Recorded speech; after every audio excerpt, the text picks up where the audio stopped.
Hi, Meg here, and I'm your Monday substitute host here on the Pagan Perspective. So this subs week, we are at liberty to choose any topic that has already been covered by our regular hosts here on the Pagan Perspective as of January 2019. And so, not the regular host as of January, but the topics from January 2019 up until now we can choose from. And so at first, I was thinking to do the topic of elements that our very own Tim had asked about a couple weeks ago. However, I watched Tim's video, and he did such a wonderful job that I'm not going to even attempt to do the same.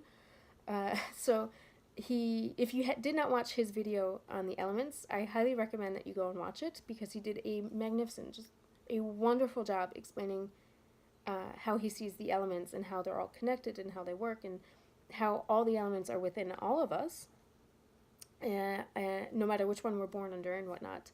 And he just did a wonderful job, and it was if I could have put it in such poetic words, I would have done exactly the same as he done.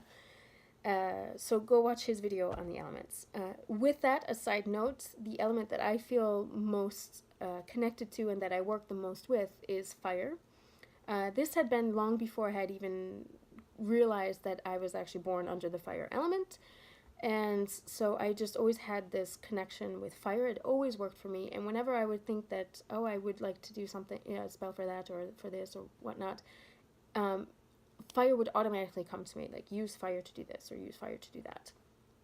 I'm also Aries, so that's fire. But I'm Pisces rising, which is water, so I'm fire and water. I am a complete emotional wreck. I'm a walking contradiction. I am just simply complicated. But I'm starting to be able to understand water better. It used to frustrate me a bit. It used to put out my fire, if you will, but now I'm starting to understand how to work with it a lot more, and I'm able to use it and incorporate it a lot more in my practice, which I'm very happy about, because it allows for me to understand my daughter as well, who is born under Pisces, and she's Leo rising, so she's water and fire as well. So it's very interesting.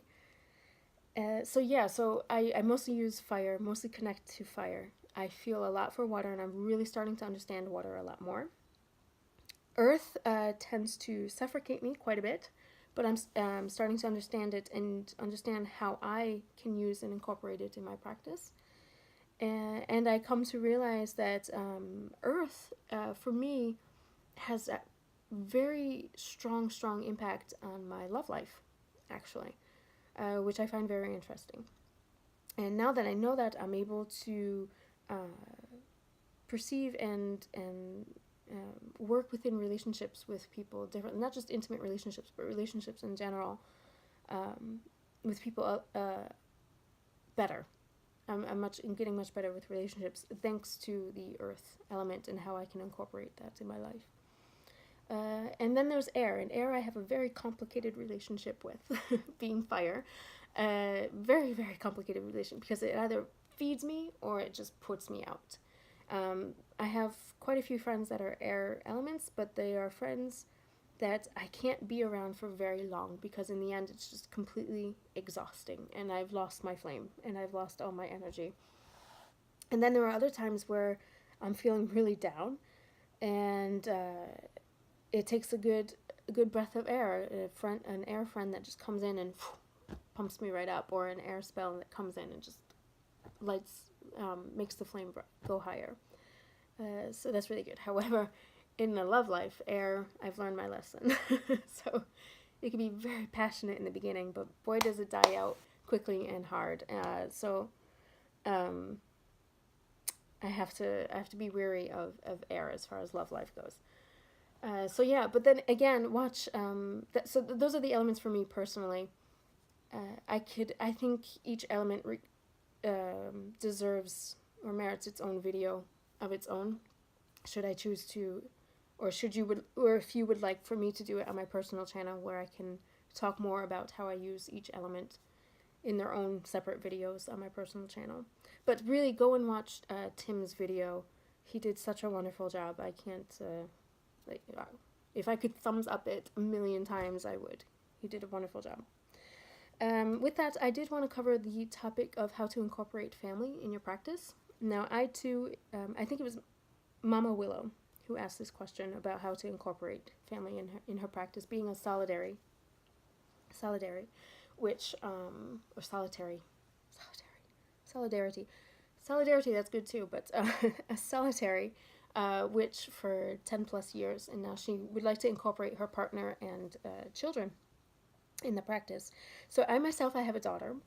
When I was married, it was extremely difficult for me to incorporate my husband in my practice. He had zero interest whatsoever, to the point where he would even express how almost against it he was. He did not see how someone as intelligent as I could fall into such a belief system or such a practice. And as much as I tried to express and show him and whatnot, there was no go with it. And so at times it was very, very suffocating to try and be openly expressive and practice my spirituality around him.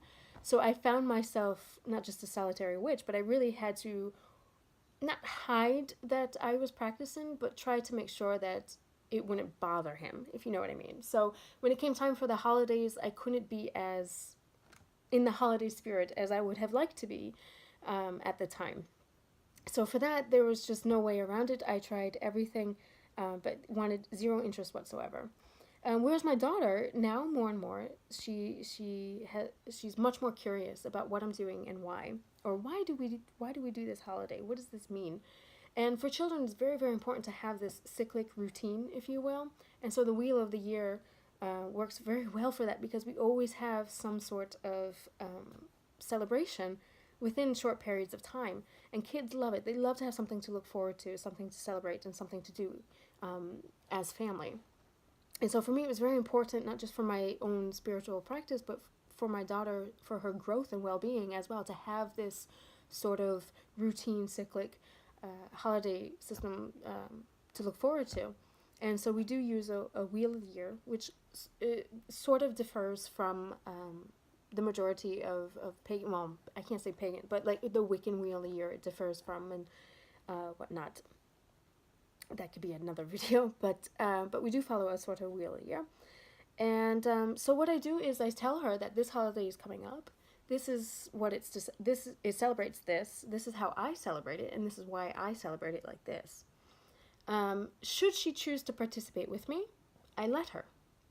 But I don't tell her, you have to do this because of this, and it's this way. I really keep it open for her to decide whether she wants to participate or not.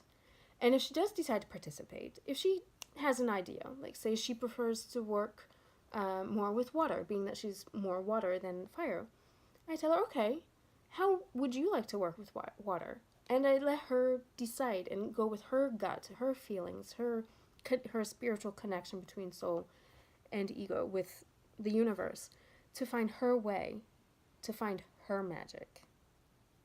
And then to let her decide where she goes from there. Now, it's a lot for a 6-year-old at this time. So I don't put a lot of emphasis on how important it is and how she must do it, and she must find her path, and she must find her magic. I really let her go with her flow. And I am sure to keep my own solitary practice as well. It's not now because I have a daughter that I'm going to stop being solitary, that now everything I do in my practice I have to do with my daughter. Not at all, because this is my path. Yes, I'm her mom and she is my daughter, and we are connected in that way.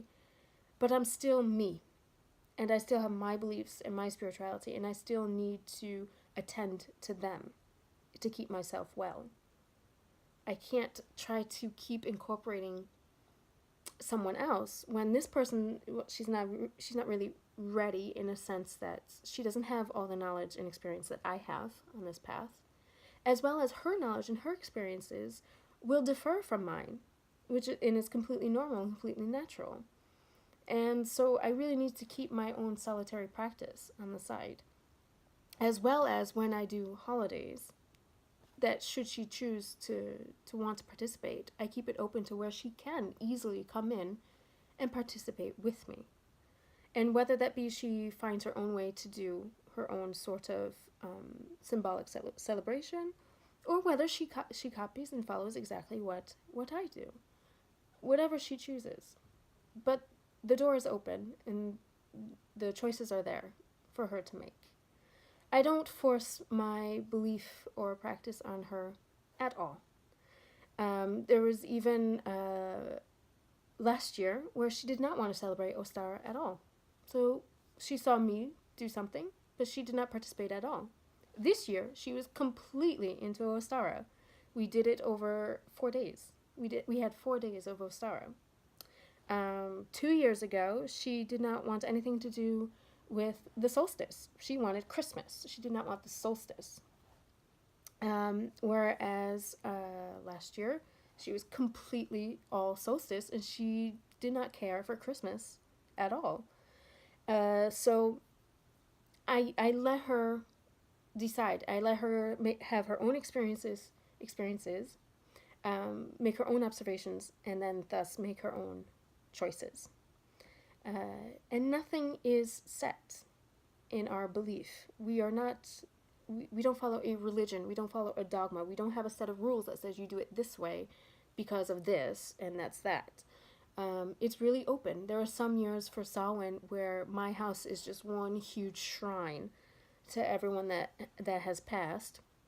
And then there were other years where it's just a candle on a table. So it's really how we're feeling at that point on our path, where we are, what we need, and what we need to give out as well as receive. It's really about feeling that cycle and following our gut and following the messages that we're receiving, and doing at that time what we feel is right. And I'm trying to make sure and install in her this idea that, I know that sounds contradictory, to install the idea that she's free to think for herself, but I just want her to feel free, and that that she doesn't have to be or do exactly like mom. And it's the same, she's now starting to ask questions regarding religion. What is religion? What kind of religions are there? And she's obsessed. She's fascinated by symbols. And of course, with religion, there's a whole ton of symbols, and especially in paganism, we have a lot of symbols. And so now we've been working a lot more with that. And with this, with learning about these symbols, thus the religion that, or beliefs that is connected to, she's learning about the different holidays, and she's asking, well, how can we do this holiday? Should we do this holiday? Would you like to do this holiday, sort of thing? And she's learning a lot more, and I'm completely willing to open to exploring these things. However, I don't do it myself. I don't tell her, okay, we're going to celebrate Hanukkah, because I can't. I'm not Jewish. It's not my belief, so it will not have the same effect. I said, if you would like to know what Hanukkah is, we will ask a Jewish family if we could participate or just observe a Hanukkah celebration and whatnot. And so we are going to be doing that shortly, because there's a holiday here called the Festival de Fleurs, which is the holiday of flowers, which dates back actually to a very old pagan tradition here in France, and it's sort of kind of their late Beltane, if you will. And so it's kind of between Beltane and Midsummer, and it's their holiday from their pagan origins way back when, and they still do it to this day. However, I'm not a French pagan, and so I've never celebrated this, and so I know traditionally what they do, and I know how it goes, but I would feel it would be false of me. Could we say that in English? I would feel like a fraud to say, okay, we're doing it, and this is how we do it, when I've never done it before. So I prefer that we go to someone who does follow this belief, who does do this celebration, who has these traditions and knows the origins, go to them and participate with them and observe them, rather than try to do it at home. That way she has a more rounded experience, and that comes from something other than me. So that's very important to me as well. So that's how I incorporate my daughter in my practice. I let her choose whether she comes into it or not, and I let her choose how she goes about doing it. I don't believe in forcing anything really on children. That said, I do try to instill a set of morals. I don't like to slap the label of pagan morals on it, because I feel that it's just basic morals that we all have within us, unless we have some sort of neurological dysfunction in our mind. But mostly, I think we could all agree that it's not such a great idea to go about killing people. It's not such a great idea to be dishonest in life and lie about everything. It's not such a great idea to steal. It's not such a great... I think we can all agree on these basic things. We don't need a religious dogma or, to tell us, don't do this, don't do that. I think we can all agree, well, that just doesn't seem right, so let's not do that kind of thing.